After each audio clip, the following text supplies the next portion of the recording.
Switching gears now, 8:24, a new report is shedding light on exciting developments in weight loss medications.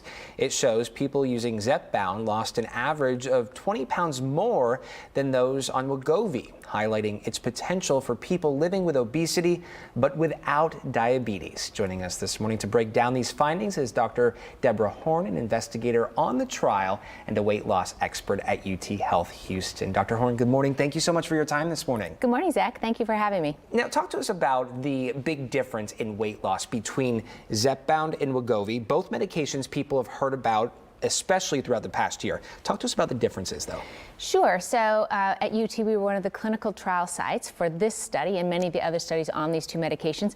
The biggest difference is Wegovy targets one hormone that we normally have in our body and what that hormone does, and Zepbound targets two of those hormones. And we think that's what creates the difference in the magnitude of weight loss. When we're talking about Zepbound,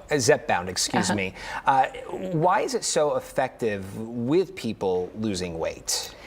I think the biggest thing we see is we know that it targets receptors in our brain that help us control our appetite. So it helps people reduce the amount of food that they're eating and also make better choices. We see some indications around also being able to reduce alcohol intake with these medications. Yeah. And there's some other mechanisms around glucose control and delayed gastric emptying. Now, these are tools. These are tools to help folks continue on their weight loss journey. That's right. They also have to be doing lifestyle changes, right? Implementing those changes to ensure that weight does come off. So important. Good nutrition, excellent physical activity, adequate sleep, lowering your stress, those four fundamental behavioral things. And the medicine really helps you do the key component, which is getting your nutrition in the right place. But relying solely on the medication is not a good idea, right? Yeah. Because, and you've heard probably some information recently about we want to make sure that as we're losing this weight with the medications, people save their muscle. And part of that is getting enough protein in your diet and getting to the gym. Talk to us about the safety and side effects when it comes to these weight loss drugs, specifically Zepbound compared to other types of medications. Of course. So when we think about this trial specifically, the head-to-head trial, Zepbound versus Wegovy, they have very similar side effect profiles. Most common are GI, so nausea, constipation, diarrhea. Zepbound tends to have slightly fewer side effects than Wegovy, and we think that's because of the second hormone that it stimulates, or the receptor that it stimulates. And Zepbound being a newer medication.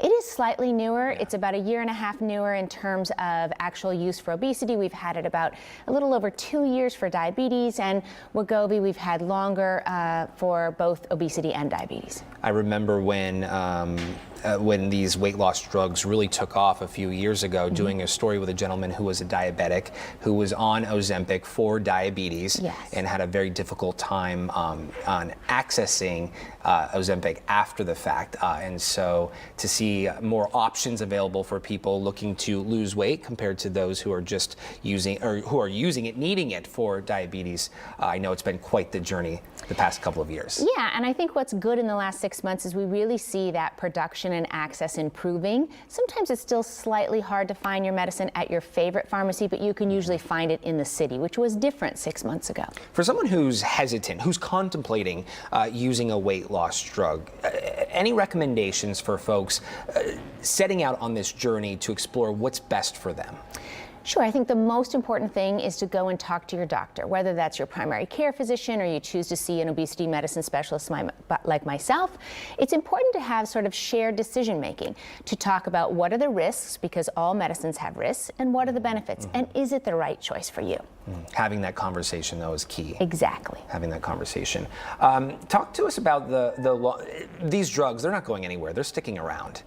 Long-term effects with this, long-term results, long-term outlook. Yeah, so a couple of really exciting things. The longest data we have on these medications around obesity is 4-year data from a select trial, the cardiovascular outcomes trial in Wegovy, which we also helped run at UT. And that really showed us that if people stay on their medication, they can keep the weight off long term. And most of the side effects occur in the first 1 to 4 months when people are increasing the dose of their medication, and they usually resolve for most people during that time. Yeah, I know it's been life-changing for so many people. Yeah. But knowing this as a tool is really something that folks have to lean into. It is a really amazing, groundbreaking change in our field, and we love having terrific tools for our patients. Well, we love having you here with us this morning, Dr. Horn. Thank you so much for your time.